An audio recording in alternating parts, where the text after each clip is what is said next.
안녕하십니까. 한반도 안보전략연구원 부원장 박성황입니다. 이 앞전에 제가 유튜브에서 일본 경제 부활 징후에 대해서 말씀드리고, 또 일본이 정부가 주도가 되어 있는 산업정책, 반도체 정책에 대해서 말씀드렸습니다. 일본 경제는 이렇게 부활하는데 그럼 우리는 어떻게 해야 될 건가? 이게 중요하죠. 그래서 이번 시간에는 일본 경제 부활에서 우리가 어떻게 역할을 하고 우리가 어떻게 그 사회를 비집고 들어가야 되는가, 이 부분에 대해서 중점적으로 말씀을 드리겠습니다. 금년 4월에 한일 정상회담이 열렸죠. 서울에서. 거기에서 우리 한국 반도체 제조업체와 일본 소부장, 소재부품 장비 기업 간의 공조, 그리고 반도체 공급망 구축을 합의를 했습니다. 일본 정부가 이 앞전에 말씀드린다시피 지금 일본 정부의 산업 정책은 반도체 정책이 가장 핵심입니다. 1980년대 과거 반도체 왕국의 지금 그 부활을 다시 반도체로서 일본이 그걸 가져오겠다는 거죠. 그래서 지금 우리 한국에서 이와 같은 여러 가지 분위기로 삼성전자에서 가나가와 현에 있는 요코하마시에 2025년 목표로 지금 300억엔, 3천억이죠. 근데 여기에 이제 일본 정부 보조금이 약 우리 돈으로 1,000억 원 정도 들어갑니다. 이런 여러 가지 것을 지금 바로 우리도 진행을 하고 있는 거죠. 한일 협업이 이 반도체 분야에서 왜 필요한가? 이거는 조금 여러분들한테 그 역사에 대해서 조금 말씀을 드리겠습니다. 우리가 이건희 삼성 회장의 반도체 산업을 주도로 해서 한국이 반도체 왕국이 됐고, 일본에 이어서. 그래서 그 반도체를 계속 유지하다가 2019년에 우리가 일본과 무역 트러블이 있었죠. 2018년 대법원의 강제징용 배상 판결이 있고 난 다음에 일본이 거기에 대한 보복 조치로서 반도체 세 가지 핵심 소재에 대해서 수출 규제를 하고, 그다음에 뭐 화이트리스트도 하고 여러 가지 했는데, 그 중에 이제 반도체가 핵심 소재가 일본에 있다는 거죠.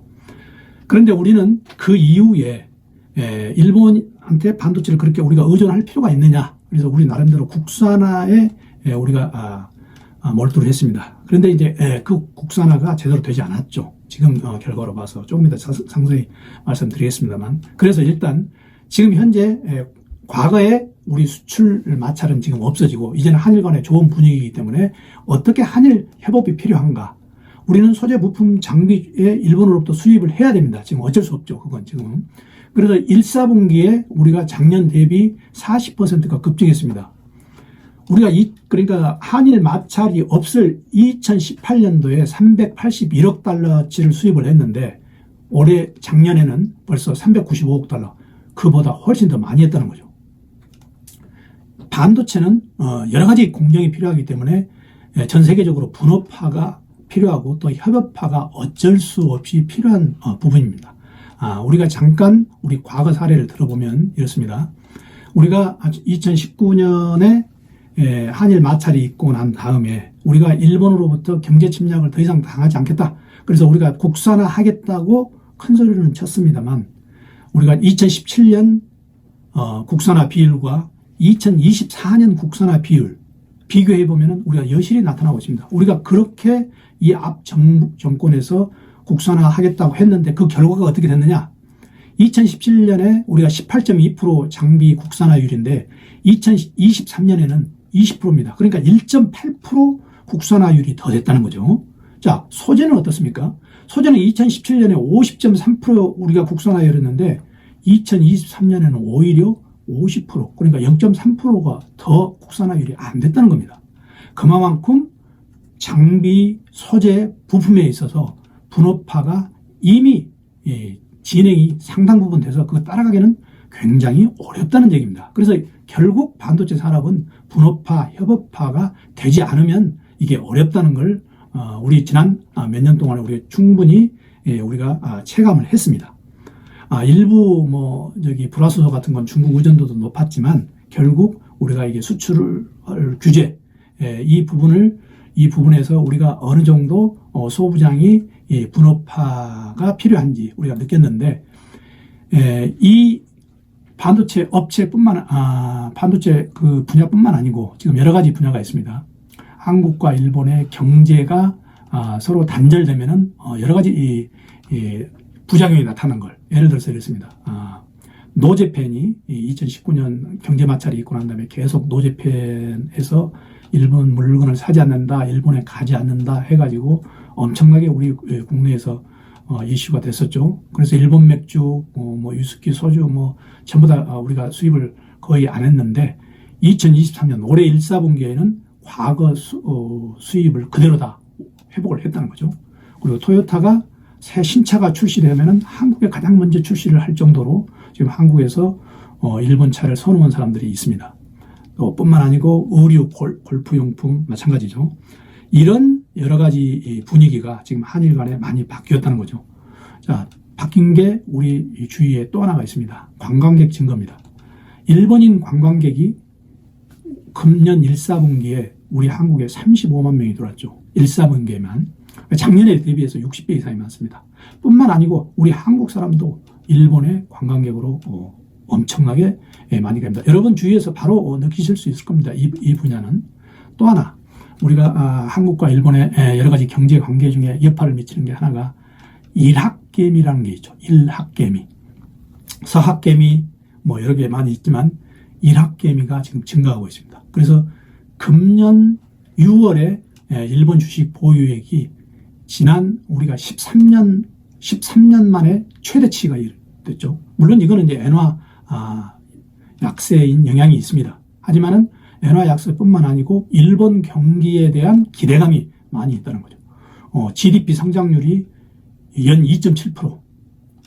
GDP 성장률이 있고 경제 성장률이 있죠. GDP 성장률은 일본이 이미 연 2.7%로 우리보다 2배고 경제 성장률도 우리 지금 한국은 1.4%로 하고 있는데 약간 지금 하향 조정할 예정이고 일본은 1.3%로 돼 있는데 지금 상향 조정 예정이어서 금년 말에 아마 일본 경제 성장률이 한국보다 더 높다. 그렇게 되면 우리보다 2.5배, 3배의 등치를 가지고 있는 일본 경제의 규모인데 경제 성장률마저 우리보다 높으면은 우리 한국 경제는 너무나 비교된다는 거죠. 일학개미가 지금 투자하는 종목이 있습니다. 이게 전부 다 일본 엔화 상승 기대 내지는 일본 경기 부활에 대한 기대감입니다.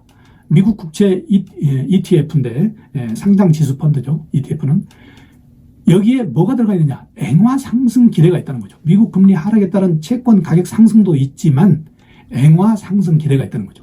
또 일본 반도체 ETF 뭐 도쿄 일렉트로, 그 다음에 또, 여러 가지 이제 그 반도체 장비 관련, 스크린 뭐 홀딩스, 이런, 업체들에 대한, 열풍이, 바로 또, 우리 한국의 투자자들한테 효과를 보고 있습니다. 이건 일학개미의 심리적인 영향 중에 하나는 투자의 규제라는 워런 버핏의 이 버핏 효과가 또 많이 있습니다.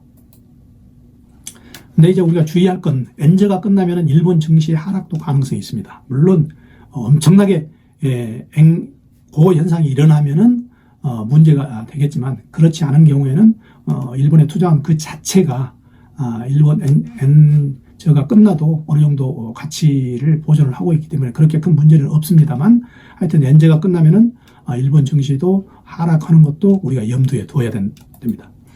과거 일본에서 엔저 시대가 있었습니다. 3번에 걸쳐서 크게 있었는데 한 번은 뭐냐면은 고이즈미 총리 때 한 번이 있었고 그 다음에 두 번째가 아베 총리 때 있었습니다. 그런데 이때 지금 3번째 엔저 시대에 지금 돌입을 하고 있는데 고이즈미 아베 총리가 모두 다 일본 경제 부활을 소리쳤고 사실 지금 일본 경제 부활이 고이즈미 아베 총리 때 기반을 닫아놓은 거에 지금 기반을 두고 있죠. 그래서 이와 같은 경우에 일본 엔저 시대에 들어왔을 때 일본은 마이너스 금리를 유지하고 미국은 이번에도 지금 금리를 올렸죠. 그런데 어떤 유리한 게 있냐면 엔캐리 트레이드라는 게 있답니다. 엔캐리 트레이드. 그래서 뭐냐면은 일본 돈이 금리가 싸기 때문에 일본 돈을 빌려서 그 돈을 달러로 바꿔서 달러로 다른 데에 금리가 높은 데 투자를 하는 이런 엔캐리 트레이드가 또 유행을 한다고 합니다. 그래서 이런 우리가 시대적으로 일본의 경제 부활을 이용하는 방법 중에 하나가 이런 것도 있다는 것도 제가 여러분들한테 소개를 시켜드립니다. 지금 엔저 시대의 과거에 어떻게 하는가 보면은 이런 미국의 고금리, 그 다음에 일본의 저금리, 그래서 결국 이런 과거 사례에서 엔캐리 트레이드, 아까 말씀드린 엔캐리 트레이드가 계속 성행을 했고, 또 아베노믹스 때도 우리가 유심히 살펴봐야 합니다. 아베노믹스 때도 엔저가 엄청나게 심했죠. 이때 아베노믹스가 성공은 안 했지만, 절반 성공을 했지만 결국 아베노믹스가 지금의 경제 부활에 어느 정도 초석을 다졌다. 우리가 이렇게 볼 수 있습니다. 그래서 이제 우리가 지금 기시다 총리의 새로운 자본주의는 결국 고이즈미 총리의 규제 하나, 그리고 아베 총리의 돈 풀기, 여기에 기본을 둬가지고 새로운 자본주의가 지금 기시다 총리가 꽃을 지금 피우고 있다. 이렇게 해석을 할 수가 있습니다. 그래서 엔저 시대에 한국에서 나타난 현상으로는 정리를 하자면은 우선 주식에 한국 사람들이 많이 투자를 하고 있다. 그다음에 엔화를 사모으는 사람이 많다. 어떤 방식으로 사모으느냐? 일부러 엔화를 사모으는 게 아니고 일본에 가서 엔화를 쓰고 남은 돈을 한국에 가져와서 그대로 보관을 하고 있다는 얘기입니다. 왜? 엔화가 지금 싸기 때문에 언제 오를지 모른다는 그걸로. 지금 한국의 4대 은행에서 엔화 예금 잔액이 지금 7조 넘어가고 있다는 그런 보도도 있습니다. 그런데 일본 증시가 호조를 지금 보고 있는데 거기에는 국제관계가 상당히 많이 작용을 하고 있습니다. 하나는 뭐냐면 우크라이나 전쟁이 지금 장기화되고 있다는 거죠. 우크라이나 전쟁이 장기화되면서 권위주의와 자유민주주의 국가 간의 대립 양상이 되면서 미국과 중국의 갈등이 더 심화된다는 거죠. 미국과 중국의 갈등이 더 심화돼서 중국이 과거에 경제 성장률을 달성하지 못하고 계속 중국의 증시에 있는 돈이 빠진다는 거죠. 어디로 빠지냐? 일본, 브라질 등등으로 지금 인도 등등으로 지금 중국의 증시가 빠지고 있다는 겁니다. 그래서 일본이 지금 안전한 아시아의 선진국, 더군다나 반도체까지 지금 지정학적으로 일본은 굉장히 태평양 한쪽에 있어서 여러 가지 지정학적으로 지금 이익을 보고 있습니다. 자, 또 하나 우리 한국 사람들이 일본의 경제 부활에 우리가 틈새를 파고드는 부분이 바로 스타트업 부분입니다. 일본 정부에서 지금까지는 스타트업의 시장에 그렇게 신경을 이렇게 쓰지 않았는데 이제부터는 일본 정부가 스타트업을 본격적으로 지금 지원을 하고 있습니다. 지금 작년 기시다 총리의 경제 부흥 정책에도 이게 들어가 있죠. 그래서 2022년에는 8조 원을 조달을 한다는 겁니다. 그래서 지금 일본 공무원들의 실직률이 계속 늘어나고 있는데 일본 공무원들이 공무원 직장을 그만두고 스타트업에 뛰어들어가는 게 많습니다.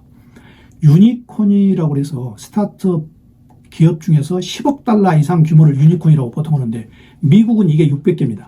중국은 170개입니다. 한국은 14개고 일본은 6개밖에 안 됩니다.